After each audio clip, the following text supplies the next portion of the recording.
ಬಂದಿರುವಂತದ್ದು neat fight ರಾಜ್ಯ ಸಂಪುಟ ವಿಸ್ತರಣೆಗೆ ಕಸರತ್ತು ಶುರುವಾಗ್ತಾ ಇದೆ. ಯಾಕೆಂದ್ರೆ ಇದೇ ಮೇನ್ ಆಗಿ ತೊಡಕಾಗಿದೆ ರಾಜ್ಯದಲ್ಲಿ ಕ್ಯಾಬಿನೆಟ್ ವಿಸ್ತರಣೆಯ ವಿಚಾರಕ್ಕೆ ಸಂಬಂಧಪಟ್ಟಿದೆ. ಯಾಕೆಂದ್ರೆ ಹೋದಂತ ಸಂದರ್ಭದಲ್ಲಿ ರಾಹುಲ್ ಗಾಂಧಿ ಅವರು ಕೂಡ ಸ್ವತಃ ಅಖಾಡಕ್ಕೆ ಇಳಿದಿದ್ರು. ಅವರು ಕೂಡ ಪ್ರಧಾನಮಂತ್ರಿ ನರೇಂದ್ರ ಮೋದಿ ಅವರ ಮನೆ ಮುಂದೆ ಪ್ರತಿಭಟನೆಯನ್ನ ಮಾಡಕ್ಕೆ ಹೋಗಿ ಅದಾದ್ಮೇಲೆ ಅರೆಸ್ಟ್ ಆಗಿ ಅದೇ ದೊಡ್ಡ ಮಟ್ಟದಲ್ಲಿ ಹೊತ್ಕೊಂಡು ಉರಿತಾ ಇತ್ತು. ಸೊ ಹೀಗಾಗಿ ಇಂತಹ ಸಂದರ್ಭದಲ್ಲಿ ರಾಹುಲ್ ಗಾಂಧಿ ಅವರ ಜೊತೆ ಇದನ್ನು ಚರ್ಚೆ ಮಾಡೋದು ಸರಿಯಲ್ಲ ಅಂತ ವಾಪಸ್ ಬಂದಿದ್ರು ಸಿಎಂ, ಮಾಜಿ ಸಿಎಂ, ಕೆಪಿಸಿಸಿ ಅಧ್ಯಕ್ಷರೆಲ್ಲ. ಈಗ ಮತ್ತೆ ತೆರಳುವಂತ ಸಾಧ್ಯತೆ ಇದೆ. ನಾಳೆ ರಾಹುಲ್ ಗಾಂಧಿ ಜೊತೆ ಚರ್ಚೆ ಮಾಡುವಂತ ನಿರೀಕ್ಷೆ ಇದೆ. ಮುಂದಿನ ವಾರವೇ ಸಚಿವರ ಲಿಸ್ಟ್ ಫೈನಲ್ ಆಗುತ್ತಾ? ಈಗಾಗಲೇ ಲಿಸ್ಟ್ ಕೊಟ್ಟು ಬಂದಿರುವಂತದ್ದು ಲೀಡರ್ಸ್ಗಳು. ರಾಹುಲ್ ಗಾಂಧಿ ಜೊತೆ ಚರ್ಚೆ ಮಾತ್ರ ಬಾಕಿ ಉಳಿದಿದೆ. ರಾಹುಲ್ ಬುಲಾವ್ ಬಂದ್ರೆ ಹಿಂದೆ ದೆಹಲಿಗೆ ಹೋಗುವಂತ ಚಾನ್ಸಸ್ ಇದೆ. ಮುಂದಿನ ವಾರವೇ ಸಂಪುಟ ಸಸ್ಪೆನ್ಸ್ಗೆ ತೆರೆ ಬೀಳುತ್ತಾ? ದೆಹಲಿಗೆ ತೆರಳಲಿರುವಂತದ್ದು ಸಿಎಂ ಡಿಕೆ ಶಿವಕುಮಾರ್, ಮಾಜಿ ಸಿಎಂ ಸಿದ್ದರಾಮಯ್ಯ, ಕೆಪಿಸಿಸಿ ಅಧ್ಯಕ್ಷ ಬಿಕೆ ಹರಿಪ್ರಸಾದ್ ಅವರು ಎಲ್ಲರೂ ಹೋಗ್ತಾರೆ. ರಾಹುಲ್ ಗಾಂಧಿ ಅವರು ಚರ್ಚೆಗೆ ಕರೆದಂತಹ ಸಂದರ್ಭದಲ್ಲಿ ಮಾತುಕತೆಯನ್ನ ಮಾಡಲಿದ್ದಾರೆ. ವಿಸ್ತರಣೆ ಆದ್ರೆ ನೆಕ್ಸ್ಟ್ ವೀಕ್ ಆಗ್ಬೋದಷ್ಟೇ. ಇಲ್ಲ ಅಂದ್ರೆ ಅದಾದ್ಮೇಲೆ ಅಧಿವೇಶನ ಕುಳ್ಕೊಳ್ಳುವಂಥದ್ದೇ 3-4 ದಿನ. ಅದಾದ್ಮೇಲೆ ಅಧಿವೇಶನ ಆದ್ಮೇಲೆ ವಿಸ್ತರಣೆ ಮಾಡಬೇಕಾಗತ್ತಷ್ಟೇ. ಅಧಿವೇಶನ ಮುಗಿಯೋದೆಷ್ಟು? ಅಧಿವೇಶನ ನಡೆಯುವಂಥದ್ದೇ 6 ದಿನ. ಅದರಲ್ಲಿ ಮೊದಲ ದಿನ ಸಂತಾಪ ಸೂಚನೆ, 2ನೇ ದಿನ ಸ್ಪೀಕರ್ ಆಯ್ಕೆ, ಇನ್ನು ಉಳಿಯುವಂತ 4 ದಿನ ಏನ್ ಚರ್ಚೆ ಮಾಡ್ತಾರೋ ಗೊತ್ತಿಲ್ಲ. ಸೊ ಹೀಗಾಗಿ ಅಧಿವೇಶನ ಆದ್ಮೇಲೆನೆ ವಿಸ್ತರಣೆ ಆಗುತ್ತಾ ಅನ್ನುವಂಥ ಕುತೂಹಲ ಕೂಡ ಇದೆ. ಇದ್ರ ಬಗ್ಗೆ ಇನ್ನಷ್ಟು ಮಾಹಿತಿಯನ್ನ ಕೊಡ್ತಾ ಹೋಗ್ತಾರೆ ನಮ್ಮ ಪ್ರತಿನಿಧಿ ಕೃಷ್ಣ. ನಮ್ಮ ಜೊತೆ ನೇರ ಸಂಪರ್ಕದಲ್ಲಿ ಜಾಯ್ನ್ ಆಗಿದ್ದಾರೆ. ಕೃಷ್ಣ, ಅಂತೂ ಇಂತೂ ಈಗ ದೆಹಲಿಯಲ್ಲಿ ನಡೀತಾ ಇದ್ದಂತ ನೀಟ್ ವಿಚಾರಕ್ಕೆ ಸಂಬಂಧಪಟ್ಟಂತ ಹೋರಾಟ ಅಂತ್ಯವಾಗಿದೆ ಸಿಜೆಪಿದು. ಇನ್ನೊಂದ್ ಕಡೆ ಸಂಸತ್ತಲ್ಲೂ ಕೂಡ ಅಷ್ಟೇ ಪ್ರಧಾನ ರಾಜೀನಾಮೆ ಕೊಡಬೇಕು ಅನ್ನುವಂತ ನಿಟ್ಟಿನಲ್ಲಿ ದೊಡ್ಡ ಹೋರಾಟವನ್ನ ಮಾಡ್ತಾ ಇದ್ರು. ಸೊ ಅವೆಲ್ಲವೂ ಸುಖಾಂತಿ ಆಗಿರುವಂತ ಹಿನ್ನೆಲೆಯಲ್ಲಿ ಈಗಲಾದ್ರೂ ಅವಕಾಶ ಸಿಗ್ಬೋದಾ? ಸಂಪುಟ ವಿಸ್ತರಣೆ ನೆಕ್ಸ್ಟ್ ವೀಕ್ ಆಗ್ಬೋದಾ?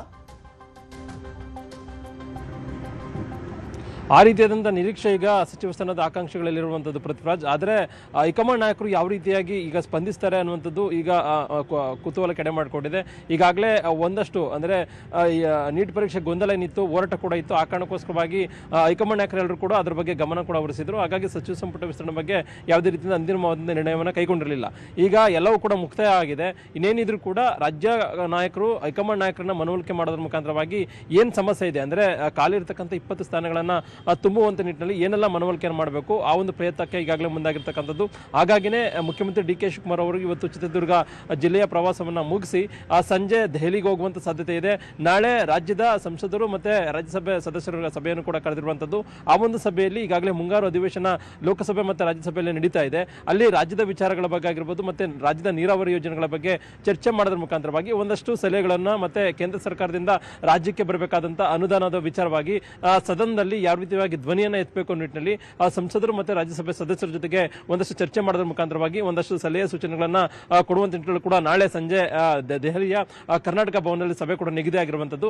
ಅದಕ್ಕೂ ಮುಂಚಿತವಾಗಿ ಇವತ್ತು ಸಂಜೆ ದೆಹಲಿಗೆ ಹೋಗೋದ್ರ ಮುಖಾಂತರವಾಗಿ ಡಿಕೆ ಶಿವಕುಮಾರ್ ಅವರು ನಾಳೆ ಹೈಕಮಾಂಡ್ ನಾಯಕರನ್ನ ರಾಹುಲ್ ಗಾಂಧಿ ಮತ್ತೊಂದು ಕಡೆ ಮಲ್ಲಿಕಾರ್ಜುನ ಖರ್ಗೆ ಅವರನ್ನ ಭೇಟಿ ಮಾಡೋದ್ರ ಮುಖಾಂತರವಾಗಿ ಕೆ.ಸಿ. ವೇಣುಗೋಪಾಲ್ ಅವರ ಸಮ್ಮುಖದಲ್ಲಿ ಅಂತಿಮವಾಗಿ ಕಾಲಿರ್ತಕ್ಕಂಥ 20 ಸ್ಥಾನಗಳನ್ನು ತುಂಬುವಂತ ನಿಟ್ಟಿನಲ್ಲಿ ಈಗಾಗಲೇ ಅಂತಿಮವಾದ ತೀರ್ಮಾನ ತೆಗೆದುಕೊಳ್ಳುವಂತ ಸಾಧ್ಯತೆ ಇದೆ. ಅಂದ್ಕೊಂಡದೇ ಆದಲ್ಲಿ ಏನಾದರೂ ನಾಳೆ ಹೈಕಮಾಂಡ್ ನಾಯಕರು ಅದಕ್ಕೆ ಒಂದಷ್ಟು ಮುದ್ರೆಯನ್ನು ಒತ್ತದೇ ಆದಲ್ಲಿ ಮಂಗಳವಾರ ಅಥವಾ ಬುಧವಾರ ಸಚಿವ ಸಂಪುಟ ವಿಸ್ತರಣೆ ಆಗುವಂತದ್ದು ಬಹುತೇಕವಾಗಿ ನಿಶ್ಚಳವಾಗಿರುವಂತದ್ದು. ಹಾಗಾಗಿನೇ ಈಗ ಸಚಿವ ಸ್ಥಾನದ ಆಕಾಂಕ್ಷಿಗಳು ಒಂದಷ್ಟು ಜನ ದೆಹಲಿಯಲ್ಲೇ ಬಿಡುಬಿಟ್ರೆ ಮತ್ತಷ್ಟು ಜನ ಸಚಿವ ಸ್ಥಾನದ ಆಕಾಂಕ್ಷಿಗಳು ಇವತ್ತು ಮುಖ್ಯಮಂತ್ರಿ ಡಿ ಕೆ ಶಿವಕುಮಾರ್ ದೆಹಲಿಗೆ ಹೋಗೋದನ್ನ ಕಾಯ್ಕೊಂಡು ಅಂತಿಮವಾಗಿ ಇವತ್ತು ಸಂಜೆ ಅಥವಾ ನಾಳೆ ಹೋಗುವಂತ ಸಾಧ್ಯತೆ ನಾಳೆ ಕೂಡ ಹೋಗುವಂತ ನಿಟ್ಟಿನಲ್ಲಿ ಕೂಡ ಈಗಾಗಲೇ ಮುಂದಾಗಿರ್ತಕ್ಕಂಥದ್ದು. ಹಾಗಾಗಿನೇ ಮುಖ್ಯಮಂತ್ರಿ ಡಿ ಕೆ ಶಿವಕುಮಾರ್ ಜೊತೆಗೆ ಮಾಜಿ ಮುಖ್ಯಮಂತ್ರಿ ಆಗಿರ್ತಕ್ಕಂಥ ಸಿದ್ದರಾಮಯ್ಯ ಕೂಡ ಹೋಗೋದ್ರ ಜೊತೆಗೆ ಅಂತಿಮವಾಗಿ ಈಗಾಗಲೇ ಪ್ರತ್ಯೇಕ ಒಂದು ಪಟ್ಟಿಯನ್ನು ಕೂಡ ಮಾಡ್ಕೊಂಡಿದ್ರು. ಯಾರೆಲ್ಲ ಸಂಪುಟಕ್ಕೆ ಸೇರ್ಪಡೆ ಮಾಡ್ಕೊಳ್ಬೇಕು ನಿಟ್ಟಿನಲ್ಲಿ ಈಗ ಅಂತಿಮವಾಗಿ ಹೈಕಮಾಂಡ್ ನಾಯಕರು ಒಂದು ಸೂಚನೆಯನ್ನು ಕೊಟ್ಟಿದ್ರು. ರಾಹುಲ್ ಗಾಂಧಿ ಅವರು ಒಂದು ಪಟ್ಟಿಯನ್ನು ತೆಗೆದುಕೊಂಡು ಬನ್ನಿ ಅನ್ನುವಂಥದ್ದು.